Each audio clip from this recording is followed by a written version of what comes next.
Teman-teman pada tahu nggak sih bahwasanya dulu di Indonesia nih punya nih kerajaan yang paling terkenal, yaitu nama kerajaannya adalah Mataram kuno.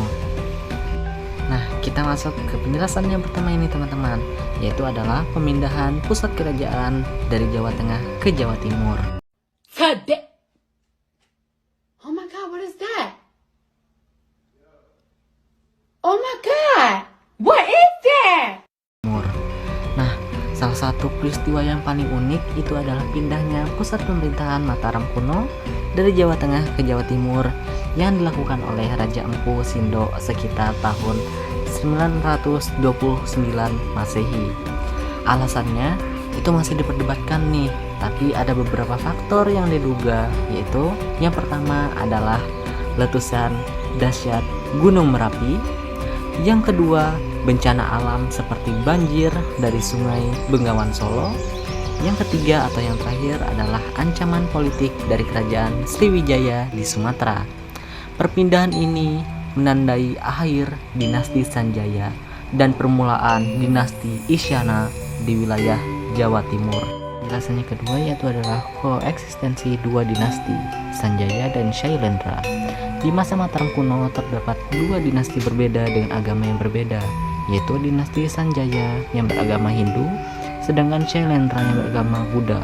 Walaupun memiliki perbedaan agama, kedua dinasti ini tidak langsung berkonflik secara terbuka dan bahkan sempat terjadi pendidikan politik, yaitu antara Rakai Pikatan dari Sanjaya dan Pramodawardhani dari Shailendra.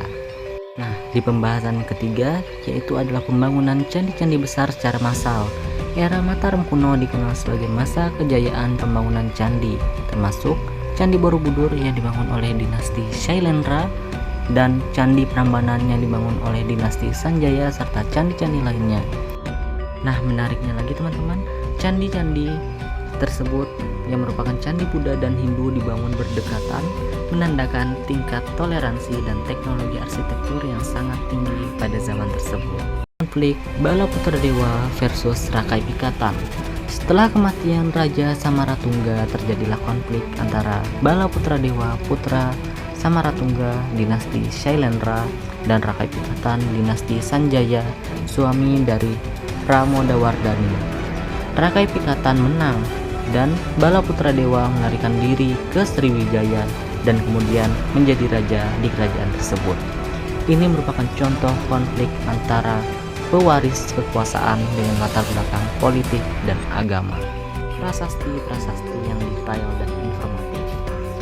Mataram kuno meninggalkan banyak prasasti penting, diantaranya yaitu ada prasasti Canggul, yaitu mencatat berdirinya dinasti Sanjaya. Yang kedua, prasasti Kalasan tentang pembangunan vihara untuk Dewi Tara.